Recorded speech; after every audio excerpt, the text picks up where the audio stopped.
Hello students. Dictation 5 second बाद शुरू होगा।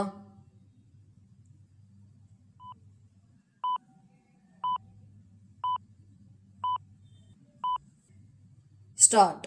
लंबे समय से विवाद और तनाव के केंद्र में रहे उत्तराखंड के हल्द्वानी में भनभूलपुरा क्षेत्र में रेलवे और साथ ही राज्य सरकार की जमीन पर अवैध तरीके से बसे लोगों को सुप्रीम कोर्ट ने वहां से हटाने का फैसला करके वही किया जो न्याय संगत था।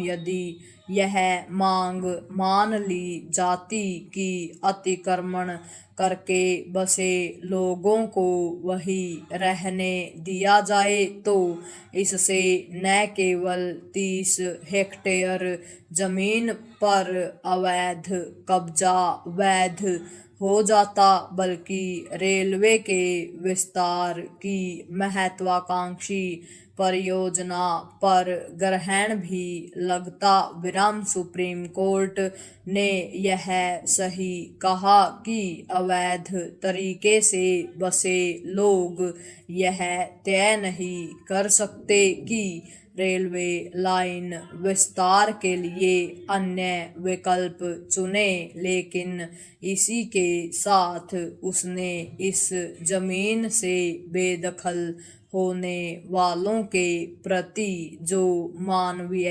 दृष्टिकोण अपनाया उसकी भी अनदेखी नहीं की जानी चाहिए।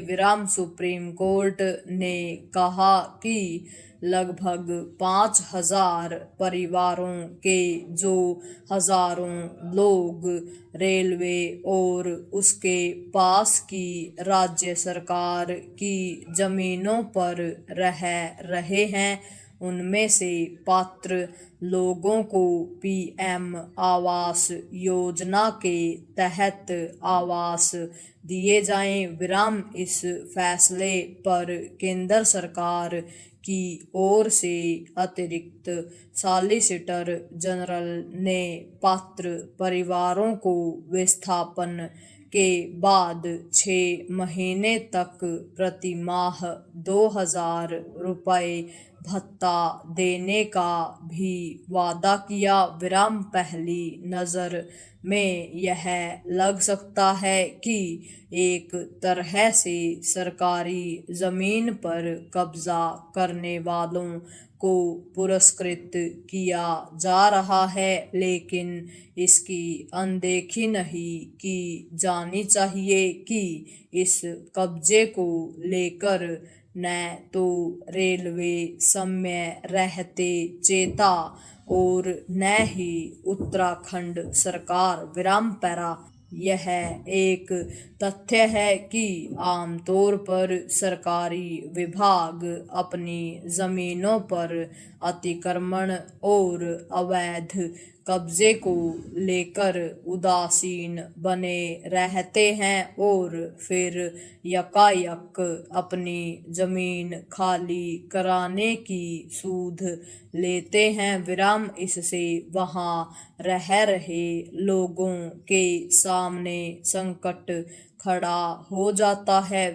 उनके रहने का ठिकाना छिनने के साथ ही उनकी रोजी रोटी भी प्रभावित होती है। यह अच्छा हुआ कि सुप्रीम कोर्ट ने स्पष्ट किया कि इस मामले को नजीर न माना जाए और उसने जो मानवीय दृष्टिकोण अपनाया वह मदद ज्यादा और अधिकार कम है।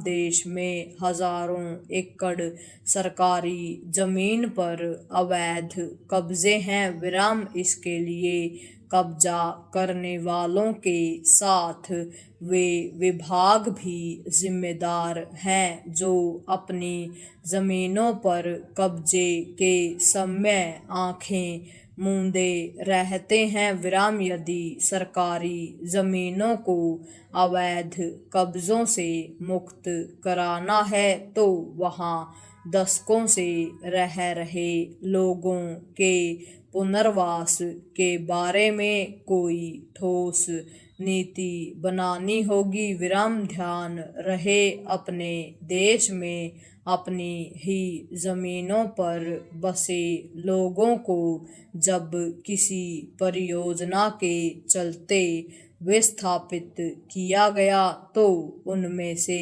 भी अनेक का न तो ढंग से पुनर्वास किया गया और न ही उनकी आजीविका की चिंता की गई। विराम। निसंदेह सरकारी अथवा गैर सरकारी जमीन पर अवैध कब्जे मुक्त होने चाहिए, लेकिन मानवीय दृष्टिकोण के साथ। पूर्ण विराम।